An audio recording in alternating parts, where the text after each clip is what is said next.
여러분 안녕하세요. 모두 동산의 동산지기 모모동 심원장입니다. 시험 다 잘들 보셨나요? 오늘은 요양보호사와 별개로 우리 사회복지사 선생님들이 업무 수행 일지를 어떻게 적어야 되는가에 대한 질문에 대한 답변으로 이 영상을 한번 준비해 봤어요. 자, 한번 하나하나 살펴보도록 하겠습니다. 자, 오늘 영상은요, 업무 수행 일지와 관련해서 간단히 고시사항 안내해 드리고요. 그 다음에 사회복지사가 취해야 할 조치사항, 그리고 일지 작성 방법에 대해서 설명드릴 거예요. 일지 작성 방법만 궁금하신 분들은 중간쯤으로 넘어가셔가지고 보시면 되겠습니다. 자, 업무 수행 일지와 관련된 고시사항은요, 고시 제57조 보시면요, 요양 사회복지사 배치 가산이라는 게 있어요.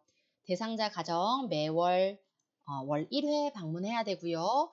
5등급 대상자는 월 2회 방문하셔야 됩니다. 이때 프로그램 관리자 자격을 갖고 계셔야 되고요. 사회복지사 업무 수행 일지를 작성해서 보관해 주셔야 되고요. 요양보호사가 근무하는 시간에 방문하셔야 되는 게 모니터링 규칙상 더 확실합니다. 월 적정 근로시간을 준수하셔야 되고요. 그러니까 내가 다른 데 근무하면서 사회복지사로 추가로 근무하면서 두 가지가 중복되게 되면 절대로 안 된다는 거죠. 그리고 가산 인원 같은 경우는 15명에서 30명까지는 1명, 30명에서 60명은 대상자를 얘기하는 겁니다. 사회복지사 2명, 60명에서 90명은 사회복지사 3명, 90명 이상은 4명까지 사회복지사로 인한 가산을 기관에서 청구해서 받을 수가 있도록 되어 있습니다. 사회복지사가 취해야 할 조치사항은요. 첫 번째 우리는 대상자를 방문해서 욕구조사를 하게 되죠. 그 다음에 우리 센터에서 서비스 진행이 가능한지 여부를 파악하고 그 다음에 대상자 계약을 통해서 서비스를 진행하게 되는데 요양보호사에게 이 서비스 관련해서 대상자에 대한 상태라든지 그리고 급여 계획을 안내하죠. 그리고 난 다음에 서비스 진행하고 모니터링을 하는데 여기서 작성하게 되는 수행일지가 프로그램 관리자 및 사회복지사 업무 수행일지가 되겠습니다. 매월 1회에서 2회 대상자 가정을 방문해서 작성하게 되는 거죠. 그러면은 그 일지는 어떻게 생겼냐? 자, 대략 이렇게 생겼어요. 별지 서식 24호 서식이고요. 프로그램 관리자 및 사회복지사 업무 수행 일지라고 적혀 있는 게 우리 업무 수행 일지입니다. 저희 같은 경우는 이걸 컬러를 다르게 해서요. 5등급 어르신들 같은 경우는 이 프로그램 관리자에도 파란 색깔 표시가 되고요. 이 어르신은 제가 샘플을 가져온 게 4등급 어르신이었지 싶어요. 4등급 그 외의 어르신 같은 경우는요. 사회복지사에만 파란 색깔 줄이 그어져 있습니다. 별지 24호 서식이고 서식에 있는 내용은 약간의 내용에 추가하는 거는 상관없지만 필수적으로 있어야 될 내용들이 예를 들어서 뭐 인지상태 이런 내용들이 사라지거나 없다면요. 이는 법적인 보호를 받으실 수가 없습니다.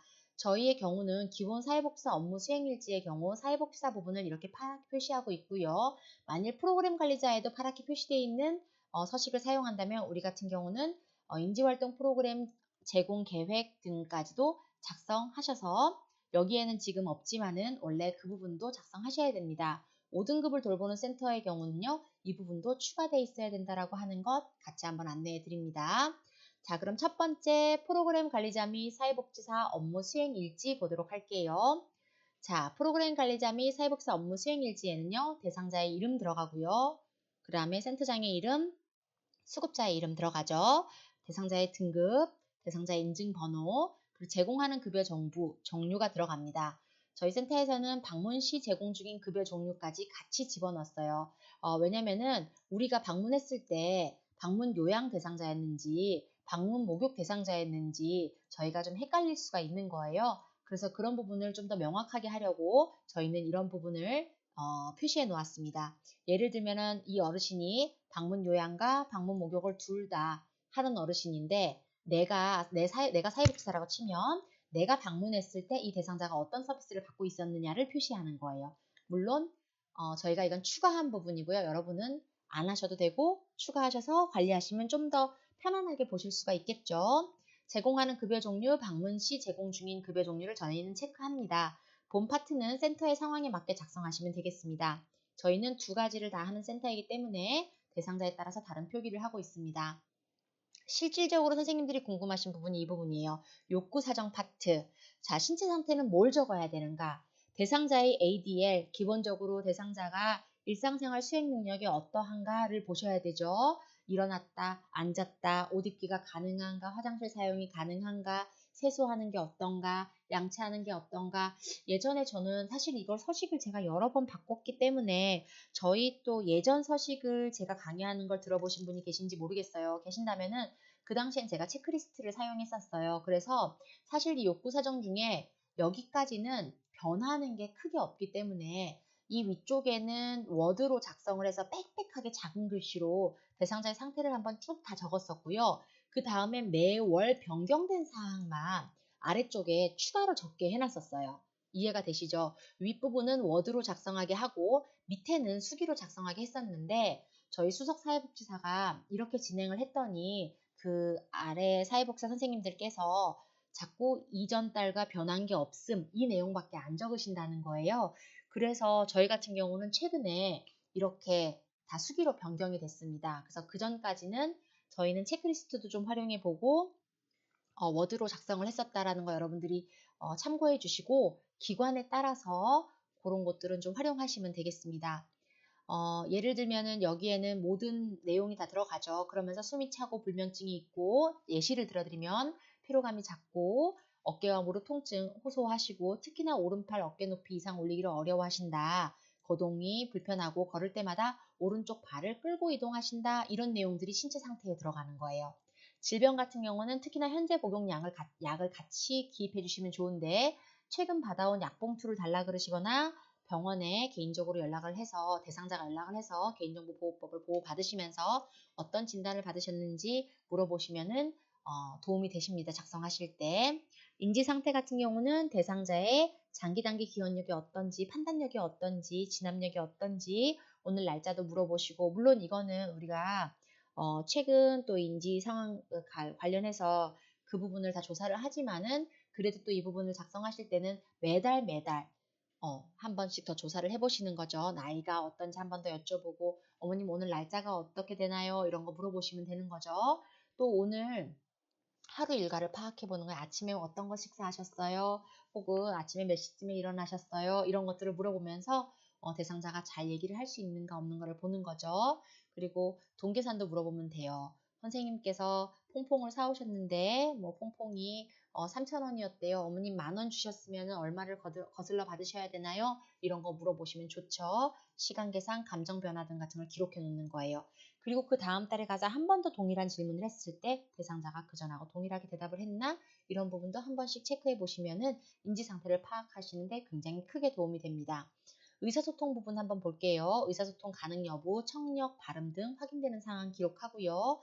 영양 상태 같은 경우도요. 일반식을 드시는지, 미음이나 죽 드시는지, 당뇨식을 드시는지, 저염식을 드시는지, 어떤 환자식을 드시는지 관련 내용 작성하고요. 체중의 변화가 있었는지, 적절한 영양 상태가 유지되는지 기록을 합니다. 식욕 저하로 식사량이 줄어들었다면 줄어든 상황을 정확하게 적어주고요. 죽을 섭취하고 계시고 예시를 들어드리는 거예요. 제가 식사 시 알코올을 섭취하신다 적었고요. 체중계가 없어서 직접적인 몸무게 변화 확인은 어렵지만 구두로 확인한 결과 할머니가 목욕탕 가서 킬로그램을 쟀는데 대략 2kg 정도가 체중이 줄었다고 하더라 라는 것들을 같이 기록해 놓을 필요가 있겠죠. 가족 및 환경 볼게요. 여기서 이제 몇 남 몇 여다 이런 거 기본적으로 조사해 주시고 누가 제일 많이 오고 가장 많이 관심이 많으며 이런 걸 적어 놓을 필요가 있어요. 거기다가 더하기 비공식적인 지원 체계도 같이 살피는 거예요. 주변 이웃 중에 누가 가장 할머님 댁을 할아버님 댁을 가장 자주 많이 방문을 하고 서로 왕래가 누가 제일 좋은지 이런 것들을 가족 및 환경에 적어서 기록을 합니다. 그럼 이게 매달 유지가 되면요. 우리 사회복지 선생님들은 이렇게 적어놨어요. 우리 간호사 선생님이 작성하신 예를 보면요. 보행이 불편해서 이동하는 일이 거의 없으며 목욕 차량으로 이동 시 부축이 필요하다. 이렇게 신체 상태 적으셨고요. 질병은 고혈압, 당뇨약, 고지혈증약, 요실금약, 빈혈약 되게 굉장히 약을 많이 드시는 분이에요. 정로환 필요시 복용하시고 뇌선약 드시고 칼슘제 드신다고 적어놨죠. 인지 상태 같은 경우는 사람, 장소, 진압력은 양호 하나 이거 물어본 거예요. 이거에 대해서. 날짜, 시간, 진압력은 저하됐다라고 적었습니다. 의사소통 같은 경우에 노인성 난치, 발음이 부정확하대요. 대화 내용은 잘 이해하시고 대부분의 질문에 적절하게 대답하셨대요. 영양 상태 같은 경우는 하루에 이식을 하셨고요. 한 번씩 폭식하시는 부분에 대해서 적어놨어요. 그럼 이거에 대한 또 급여 목표란 내용들이 나오겠죠. 가족들 환경, 슬하에 2남 1녀를 두시고 단독주택에 거주하시고 혼자 사시고 마당에 대형견을 키우신다. 이런 거 환경 적어놓을 만하죠. 종합적으로 하지 근력 저하로 보행이 어려우니까 앉고 서는 동작에서 시간이 굉장히 많이 걸리고 힘들어 하신대요. 실내에서는 엉덩이를 밀면서 이동하셔서 일상생활을 할 때 뭐 불편함 뒤에 쭉 또 적혀져 있죠.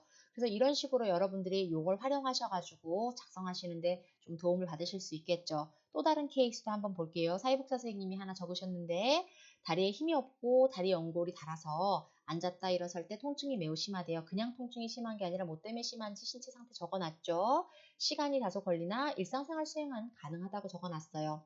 치매 그리고 고혈압약, 관절염약 복용하고 계시고요. 단기 기억 장애가 있고요. 날짜, 시간 잘 모르세요. 그러나 상황 판단력은 양호하시대요. 이런 걸 할 때 어떻게 해야 되나요? 라고 물어보신 거죠. 그래서 그 내용을 적어두신 거예요. 여기서 더 정확하게 하시려면요.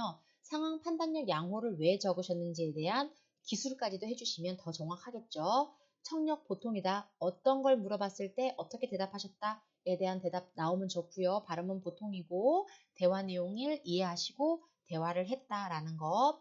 하루에 3번 식사하시고요. 수분 섭취 양호하시고 틀리 저장 능력 보통이시다. 그래서 일반식을 드신다라고 적어놨죠. 단독주택에 거주하시고 슬하의 자녀 어떻게 되고 최근 작은 방에서 거주를 한다. 예전에 큰 방이었는데 작은 방으로 변경했다는 이거는 우리 사회복지사랑 우리 센터에서는 아는 내용이죠.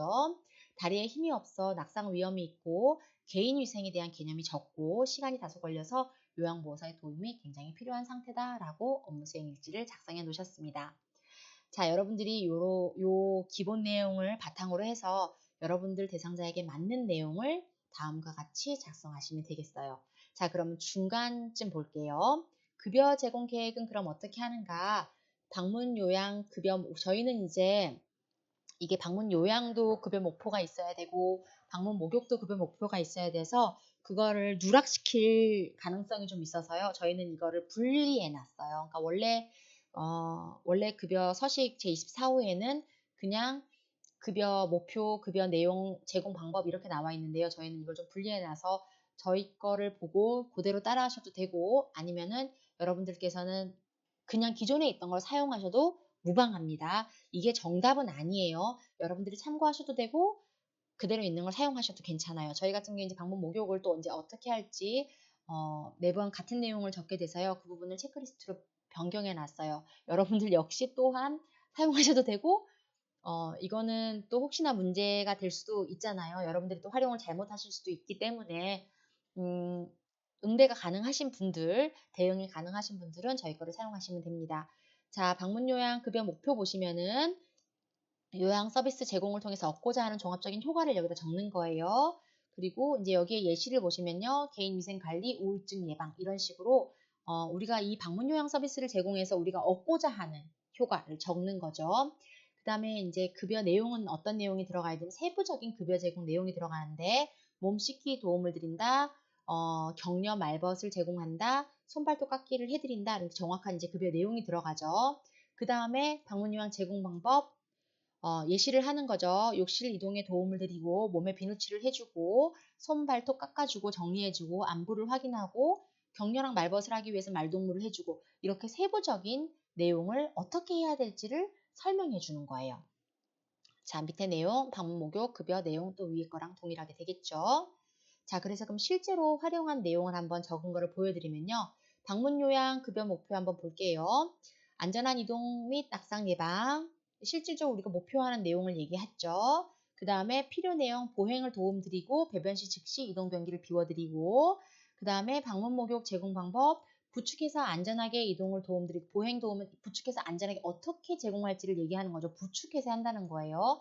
이동 변기를 비우고 세척해드리는 거 어떻게 해드리는지 자세하게 적어놨어요. 이 대상자는 요양하고 목욕하고 다 받으시는 분이기 때문에 계획에 2가지를 다 명시해놨습니다. 여러분들 서식은 다를 수도 있어요. 자신의 서식을 잘 활용하시면 돼요. 급여 목표는 신체 혈액순환을 도와서 건강 증진 및 신체 청결을 유지한다. 목욕 전후 건강 상태를 확인한다.